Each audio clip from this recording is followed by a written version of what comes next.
In 1912, November 7, on a Thursday, 3 a.m. in the morning, when he set up an altar where he dedicated the future of his generation after him for the next 100 years, he was offering blood, he was offering a sacrifice, and that sacrifice represented the life of his generation to come. Life is in the blood, and the altar is where life meets spirit. So every time you go to the altar, life is meeting spirit by your sacrifice. But hear this clearly.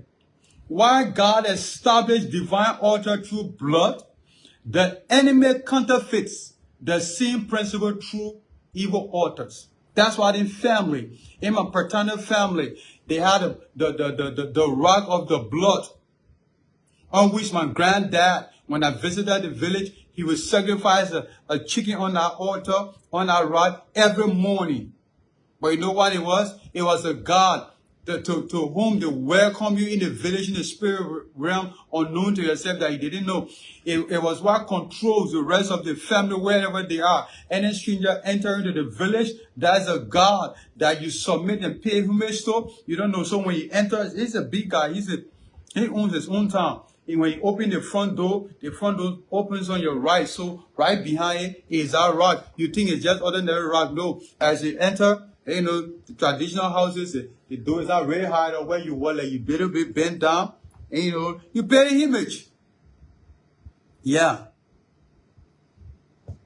So we see that the enemy establishes counterfeit altar. He counterfeits the principles. That's why when God called Israel to enter Canaan, he tells them, give the instruction, destroy their altars, their stones, their Asherah poles. God knew that these were counterfeit altars that would speak against his people and his purpose for their life. So God said, two orders can exist in the same place. You got to destroy the one and establish the other. That's what we need to do. There are orders speaking against your life, your relationship, your marriage. That's why sometimes some orders speak by accident, generational curses, miscarriages, mysterious death. Sometimes we call it premature and timely death, unexplained death. These aren't just random events. They are often evidence that are evil. Yeah.